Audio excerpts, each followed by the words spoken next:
جب پوچھا گیا حضور یہ قربانیاں کیا ہیں، فرمایا تمہارے باپ ابراہیم کی سنت ہے، اور فرمایا کہ ان کو خوش دلی سے اللہ کی راہ میں قربان کرو۔ قیامت کے دن یہ اپنے بالوں کے ساتھ، اپنے سینگوں کے ساتھ اور اپنے کھروں کے ساتھ آئیں گے، اور یہ بھی ارشاد فرمایا کہ کل پل صراط پر یہ سواریاں بن کے تمہیں پل صراط سے پار لگائیں گے۔ اور جب قربانی کے لیے کوئی شخص جانور خوش دلی کے ساتھ رضائے الہی کے حصول کے لیے ذبح کرتا ہے تو اس جانور کا خون زمین پر گرنے سے قبل یہ عمل قبول کر لیا جاتا ہے۔ اور یہ بات بھی ذہن میں رکھیے گا کہ ایام نہر یہ 3 دن جو خون بہانے کے ہیں، 10، 11 اور 12 تاریخ، ان ایام میں آپ جو بھی عمل کریں، نماز پڑھیں اور دیگر صالح اعمال کریں، بہت قابل قبول ہیں اور اللہ ان کو قدر کی نگاہ سے دیکھتا ہے۔ لیکن ان ایام میں جو سب سے زیادہ اللہ کو محبوب عمل ہے وہ راہ خدا میں خون بہانا ہے، قربانی پیش کرنا ہے۔ تو قربانی کا کوئی اور متبادل نہیں ہو سکتا۔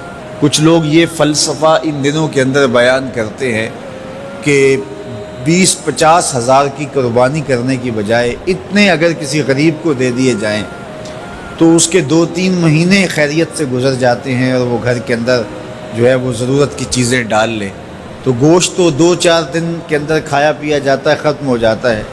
لیکن اگر اتنے پیسے کسی غریب کے گھر دے دیے جائے تو یہ اچھی بات ہے۔ تو اسلام کب اس عمل سے روکتا ہے؟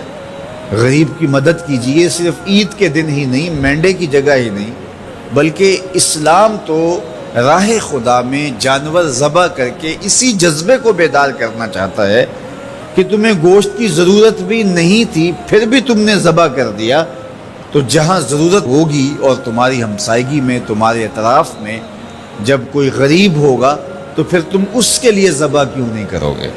اس کے لیے تم قربانی کیوں نہیں کرو گے؟ اِثار کیوں نہیں کرو گے؟ یہاں تو پھر بھی ہم گوشت خود کھا لیتے ہیں یا غرباء میں بانٹ دیتے ہیں، لیکن منا کی وادی میں جہاں لاکھوں قربانیاں پیش کی جاتی ہیں وہاں تو جانور کاٹ کے اس کو ذبح کر کے بس چھوڑ دیا، اس کے گوشت سے غرض ہی نہیں ہوتی۔ زیادہ تر حجاج ایسے ہوتے ہیں جن کو یہ بتا دیا جاتا ہے کہ تمہاری قربانی کر دی گئی ہے، اور وہ فون کال کے انتظار میں یا حکومت وقت کی جانب سے دیے گئے وقت کے بعد حلق کروا دیتے ہیں۔ تو انہوں نے نہ اپنا جانور دیکھا ہوتا ہے، نہ اس کو ذبح ہوتے دیکھتے ہیں، تو صرف انہیں ٹائم بتلا دیا جاتا ہے یا ان کو کال کر دی جاتی ہے تو یہ ان کے لیے کافی ہوتا ہے۔ تو وہاں تو گوشت کھانا بھی مقصود نہیں، تو صرف اللہ کی رضا کے لیے جانور ذبح کرنا۔ تو جب رضائے الہی کے لیے جانور ذبح کرنے کا جذبہ پیدا کر کے تمہیں راہ خدا میں خرچ کرنے کی ترغیب دی جاتی ہے تو پھر تم پورا سال خرچ کرو گے، تمہارے لیے کوئی مشکل اور کوئی مشقت نہیں ہوگی۔ لیکن اگر تم جو ہے وہ اس جذبہ خیر سے نور حاصل نہیں کرو گے تو پھر تمہیں یہ دولت نصیب نہیں ہوگی۔ تو سب سے افضل عمل ان 3 ایام کے اندر جو بتایا گیا وہ یہی ہے کہ راہ خدا کے اندر خون بہانا ہے۔ اللہ کے محبوب علیہ الصلوۃ والسلام کی خدمت میں جو ہے وہ مینڈے لائے گئے جو چتکبرے تھے، اور حضور علیہ الصلوۃ والسلام نے اپنے مبارک ہاتھ سے ان کو ذبح کیا۔